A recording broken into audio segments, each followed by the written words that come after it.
WhatsApp everyone, welcome back to the channel एक कदम। तो इस वीडियो में आप जो है क्लास 12th का फर्स्ट चैप्टर पढ़ने जा रहे हैं, जो कि सिर्फ और सिर्फ एनसीईआरटी बेस्ड होगा। मतलब कुछ भी एक्स्ट्रा मैं ऐड नहीं करूँगी। जो मुझे लगेगा जहाँ पे सब्स्टिट्यूट थोड़ा सा डालना है तो वो मैं थोड़ा सा बताऊँगी। टोटली एनसीईआरटी बेस्ड ही एक्सप्लेनेशन है। शुरू करते हैं। Reproduction in organisms. रिप्रोडक्शन क्या होता है कि production of young ones from their parents. मतलब बार बार जो है हमारी जनरेशन की कॉन्टीन्यूटी बनाने के लिए रिप्रोडक्शन टर्म जो है सामने आती है। रिप्रोडक्शन से हम वाकिफ़ होते हैं 8th और 10th क्लास से भी, क्योंकि तब भी ये टॉपिक हमारी लाइफ में आता है। और ये जो टॉपिक है ये बहुत ही इंटरेस्टिंग रहेगा, क्योंकि ये हमारी लाइफ से रिलेटेड है, तो ये काफ़ी इंटरेस्टिंग बन जाता है। Reproduction in organism. अब इसके यहाँ पे देखिए दो टॉपिक्स हैं, मेनली एसेक्सुअल रिप्रोडक्शन और सेक्सुअल रिप्रोडक्शन। तो इस वीडियो में जो है वो आप सिर्फ एसेक्सुअल रिप्रोडक्शन ही करेंगे। इन द नेक्स्ट वीडियो जो है हम सेक्सुअल रिप्रोडक्शन के बारे में डिस्कशन करेंगे।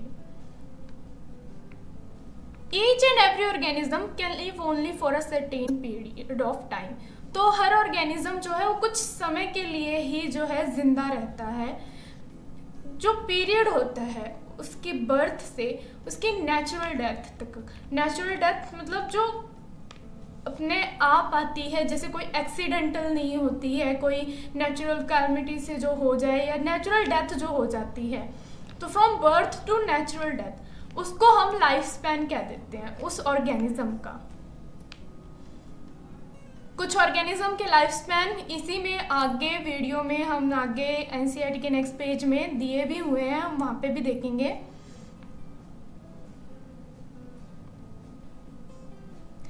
तो जो लाइफ स्पैन है, एक जो इसके बाद इसमें मेन पॉइंट आता है, बाकी आप जो है रीड थ्रू कर सकते हैं। मैं सिर्फ बेसिक पॉइंट्स बता रही हूँ, क्योंकि बाकी सारी एनसीईआरटी तो फिर हिंदी में एक्सप्लेन करना हो गया। तो life span of an organism और of organisms are not necessarily correlated with their sizes. कि लाइफ स्पैन जो है किसी ऑर्गेनिज्म का वो उसके साइज से रिलेटेड नहीं है, क्योंकि साइज जो है क्रो और पैरेट का भी सेम होता है। लेकिन जो क्रो है वो 15 ईयर्स तक ही जिंदा रहता है, बल्कि जो पैरेट है वो 140 ईयर्स तक उसका लाइफ स्पैन होता है। बहुत ज़्यादा डिफरेंस आ जाता है इनके लाइफ स्पैन में। और मैंगो ट्री जैसे है और पीपल ट्री है, दोनों का साइज भी सेम सा होता है, लेकिन जो मैंगो ट्री है उसका शॉर्टर लाइफ स्पैन होता है as compare to people tree. कुछ भी लाइफ स्पैन हो किसी भी ऑर्गेनिज्म का, चाहे कोई 100 साल जी ले, पर लेकिन डेथ जो है वो हर ऑर्गेनिज्म की जो है सर्टेनिटी है, मतलब सर्टेन है कि वो आएगी ही आएगी।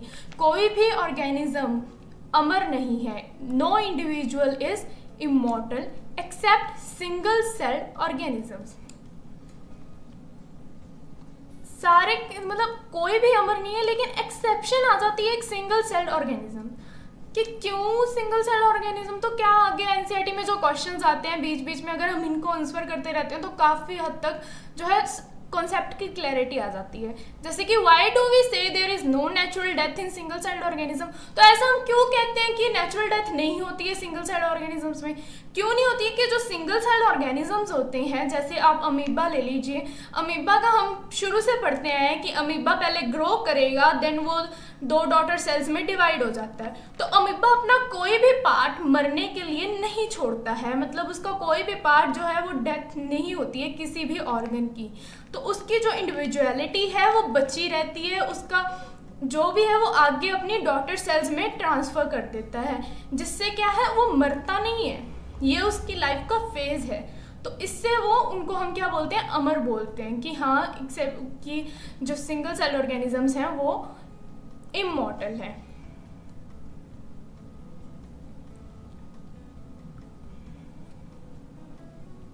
अब जो ये कुछ प्रोसेस होंगे जो हम सोचते होंगे कि हाँ ये कॉन्टीन्यूटी चल रही है, एक के बाद जैसे दादा के बाद मतलब पापा आ रहे हैं, उसके बाद आपका भाई वगैरह आ रहा है, या जो भी ये प्रोसेस चल रहा है इसकी कंटिन्यूटी हो रही है, कुछ प्रोसेस होगा जो इसको लिविंग ऑर्गेनिज्म में इस चीज़ की कंटिन्यूटी को श्योरिटी दे रहा है। तो हाँ, हम रिप्रोडक्शन के बारे में बात कर रहे हैं।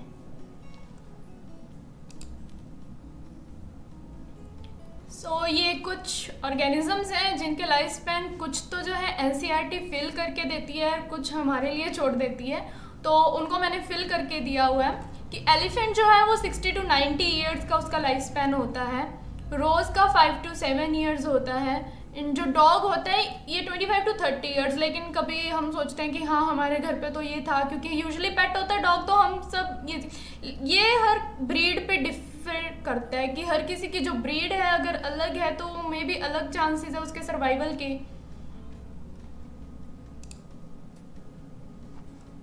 बनाना ट्री है, उसका लाइफ स्पेन 25 ईयर्स होता है, काउ 20 to 25 ईयर्स, पैरेट हमने पहले भी डिस्कस किया था 140 ईयर्स, और क्रोकोडाइल का 60 ईयर्स, हॉर्स का भी 60 years, fruit fly 2 weeks, rice plant का 3 to 4 मंथ्स, टॉर्टॉइस का 100 to 150 years, and banyan tree 200 to 300 years. तो अब देख सकते हैं कि कितना डिफरेंस आ रहा है, वीक से लेके हंड्रेड्स ऑफ ईयर्स तक लाइफ स्पैन जा सकता है। सो reproduction is defined as a biological process in which an organism give rise to young ones or offsprings similar to itself। कि reproduction is defined जो है biological process है, इसमें जो organism है young ones को birth देता है जो कि उनके जैसे similar ही होते हैं। जो आगे ऑफस्प्रिंग्स हैं, मतलब जो आगे उनकी प्रोजेनी है, वो ग्रो करती है, मैच्योर होती है और इन रिटर्न दोबारा प्रोड्यूस करती है नए ऑफस्प्रिंग्स। तो एक साइकिल बर्थ, ग्रोथ और डेथ का चलता रहता है। तो रिप्रोडक्शन जो है वो इनेबल करती है कॉन्टिन्यूटी ऑफ स्पीशीज़ की, जनरेशन आफ्टर जनरेशन की स्पीशीज़ जो है मतलब एक स्टेबल इकोसिस्टम बना रहे, बैलेंस बना रहे। तो reproduction enables a continuity of the species generation after generation. अब ये थोड़ी सी जनरेशन में जो है वेरिएशंस आ जाती हैं, या जो भी इनहेरिटेंस से हम कैसे थोड़े से ही सिमिलर मिल पाते हैं, बाकी क्यों नहीं सिमिलर मिल पाते, तो ये सब हम कहाँ पढ़ेंगे 5th चैप्टर में, principle of inheritance and variation में। तो लार्ज डाइवर्सिटी है बायोलॉजिकल वर्ल्ड में, जिसमें हर ऑर्गेनिज्म का अपना मैकेनिज्म है मल्टीप्लाई करने का और न्यू ऑर्गेनिज्म रिप्रोड्यूस करने का। ऑर्गेनिज्म का जो हैबिटेट है, उसकी फिजियोलॉजी है और काफ़ी फैक्टर्स जो हैं वो मिल के रिस्पॉन्सिबल होते हैं कि वो ऑर्गेनिज्म कैसे रिप्रोड्यूस कर रहा है। अब एक जो टाइप हम इसके मतलब एक बेसिस जो है इसकी वो ये आ जाती है कि उसमें कौन पार्टिसिपेशन करके, अगर एक ऑर्गेनिज्म ही है रिप्रोडक्शन में इन्वॉल्व या 2 ऑर्गेनिज्म इन्वॉल्व हो रहे हैं रिप्रोडक्शन में, तो जब ऑर्गेनिज्म एक पेरेंट के साथ प्रोड्यूस होता है, मतलब चाहे उसमें गेमीट फॉर्मेशन हो रहा हो चाहे ना हो रहा हो, तो दैट रिप्रोडक्शन इज एसेक्सुअल।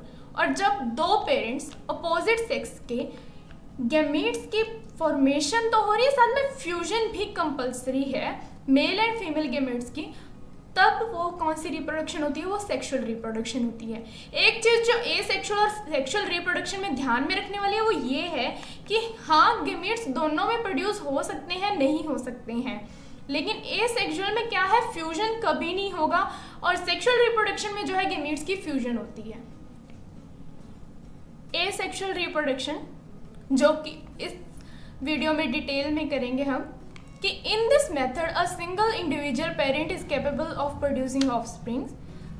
सो जो ऑफस्प्रिंग, फिर अगर देखो एक ही पेरेंट इन्वॉल्व हो रहा है, दूसरे पेरेंट ने कोई कंट्रीब्यूशन नहीं किया है, तो वो तो बिल्कुल उसकी एग्जैक्ट कॉपीज ही होंगी ना, कि उस पेरेंट की जैसा वो था वैसे ही कॉपीज होंगी, क्योंकि जो उसके पास जेनेटिक मटेरियल होगा वही वो फर्दर ऑन ट्रांसफर करेगा।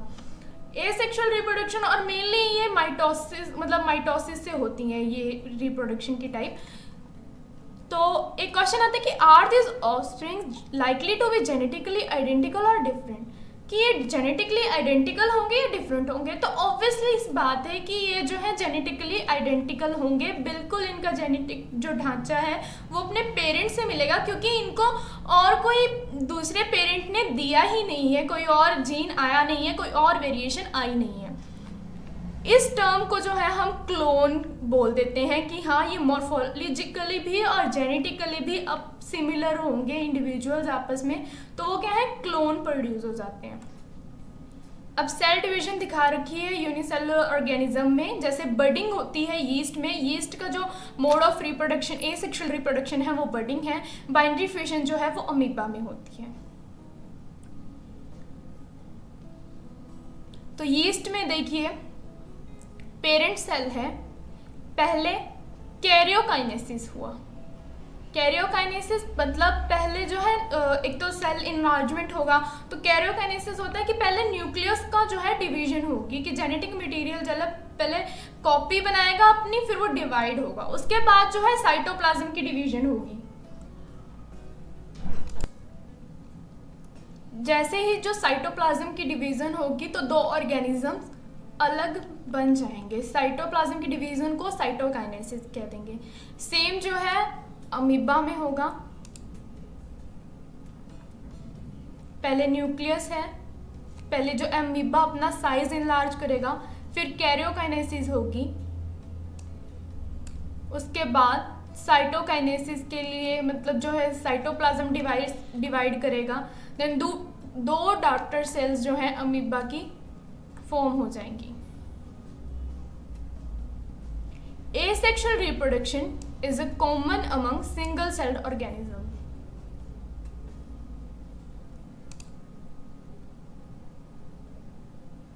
सिंगल सेल ऑर्गेनिज्म में जो है एसेक्सुअल रिप्रोडक्शन बहुत ही कॉमन है, और प्लांट्स और एनिमल्स जिनमें रिलेटिवली सिंपल जो ऑर्गेनाइजेशन होगी वहाँ एसेक्सुअल रिप्रोडक्शन जो है पॉसिबल है।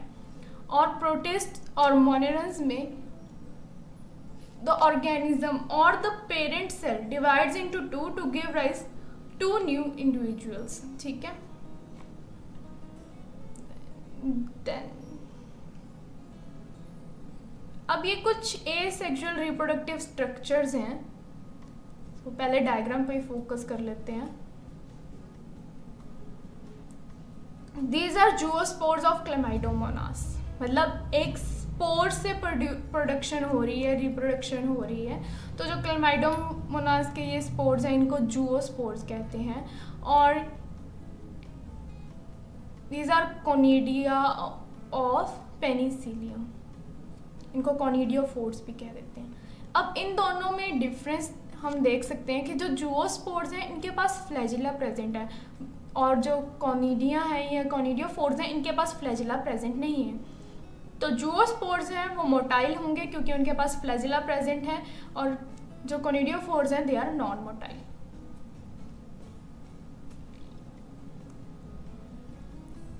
Birds in hydra and gemmules in sponges.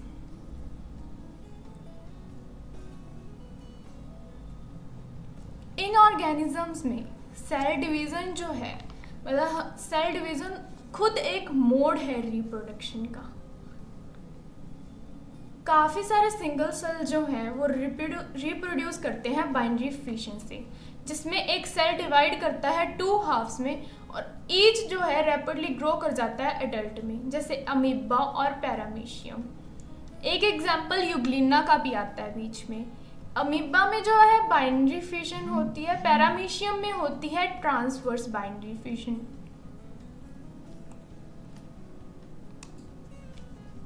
और यूग्लिना में होती है लॉन्गिट्यूडिनल बाइनरी फिशन। यीस्ट में जो है डिवीजन अनइक्वल है, और स्मॉल बर्ड्स जो हैं वो प्रोड्यूस हो जाते हैं, जो शुरू में तो पेरेंट से अटैच रहते हैं लेकिन बाद में वो सेपरेट हो जाते हैं और न्यू ऑर्गेनिज्म को राइज कर देते हैं।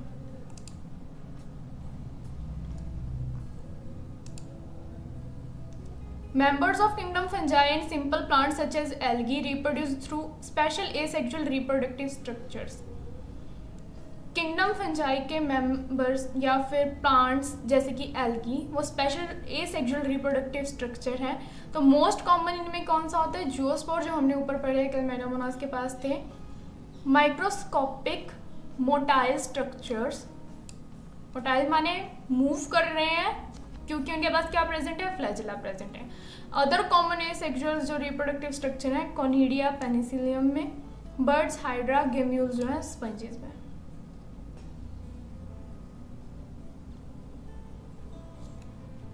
सो वेजिटेटिव रिप्रोडक्शन, ये हम पहले भी पढ़ चुके हैं कि वेजिटेटिव क्या है? सोमैटिक सेल्स से प्रोड्यूस होना, रिप्रोडक्शन होनी इस वेजिटेटिव रिप्रोडक्शन। सो वेजिटेटिव रिप्रोडक्शन में is vegetative reproduction also a type of asexual reproduction? तो आंसर इज यस। क्यों है?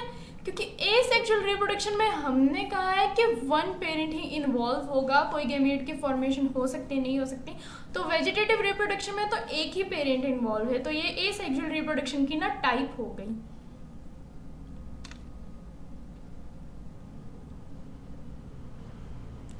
Is the term clone applicable to the offsprings formed by the vegetative reproduction? So the answer is yes. Clone term क्योंकि वो genetically similar ही होंगे, जो भी structure vegetative reproduction से बनेगा वो जेनेटिकली सिमिलर ही होगा अपने पेरेंट से।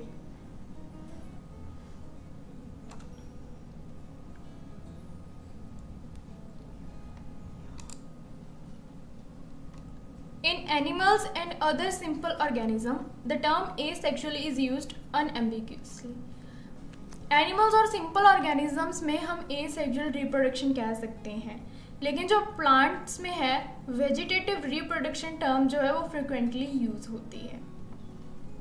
प्लांट्स की जो यूनिट्स हैं वेजिटेटिव रिप्रोपेगेशन की वो है runner, rhizome, sucker, tuber, offset, bulb, और भी होती हैं, एनसीईआरटी में कंप्लीट नहीं है। तो ये सारी कैपेबल है नए ऑर्गेनिज्म को राइज देने के लिए और न्यू ऑफस्प्रिंग बनाने के लिए। इन स्ट्रक्चर्स को हम वेजिटेटिव प्रोपेग्यूल्स कह देते हैं। अब देखिए, ये क्वेश्चन था कि is vegetative reproduction also a type of asexual reproduction? तो यहाँ पे इन्होंने खुद ही इसका आंसर दिया है कि since the formation of this structure does not involve parent, the process involved is asexual।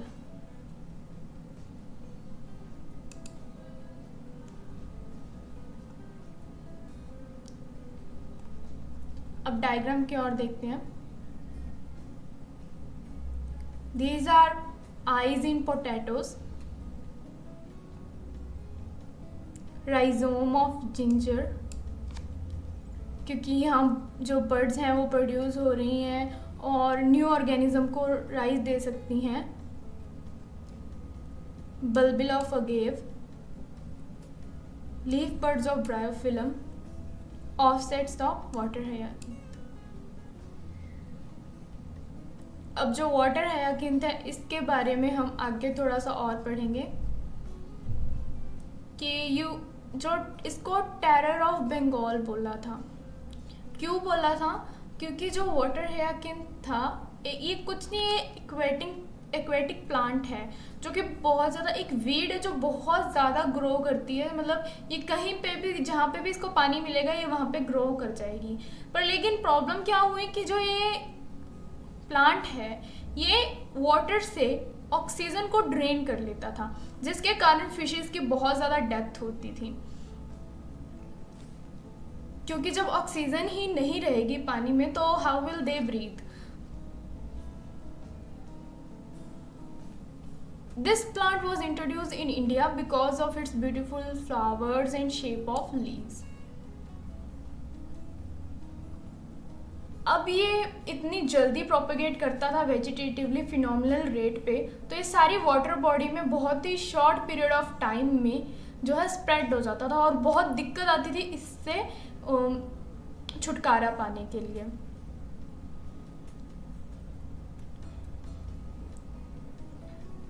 अब जो हमने बर्ड्स देखी मतलब आईज थी वो पोटैटो की थी, तो ये स्टेम ट्यूबर है पोटैटो का। तो और राइजोम जो है वो बनाना में भी होता है और जिंजर में भी होता है।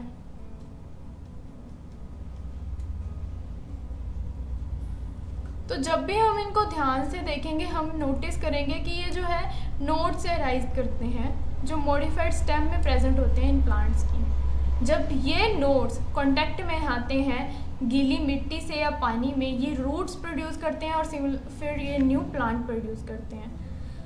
अब एडवेंटिशियस बर्ड्स जो हैं वो अराइज होती हैं notches present at the margins of the leaves of bryophyllum.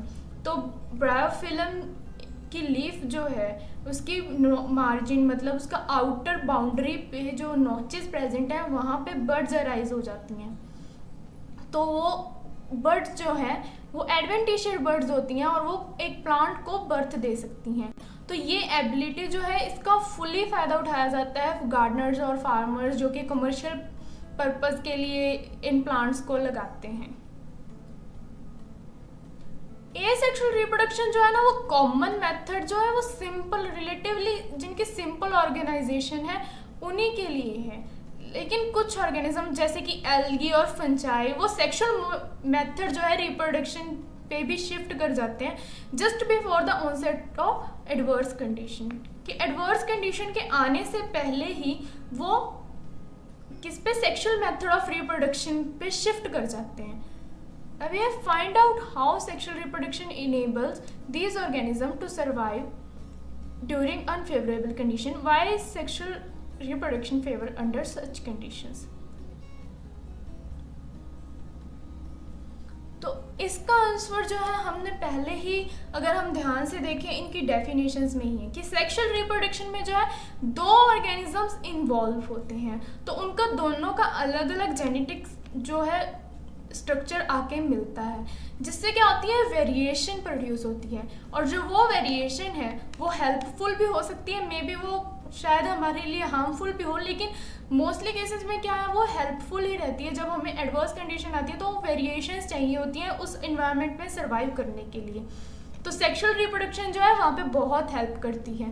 That way जो है सेक्सुअल रिप्रोडक्शन फेवर होती है एडवर्स कंडीशन में over than asexual reproduction. Asexual vegetative as well sexual modes of reproduction are exhibited by the higher plants. On the other hand, only sexual mode of reproduction is present in most of the animals. आगे आती है sexual reproduction जो कि हम next video में करेंगे। तब तक के लिए बाय।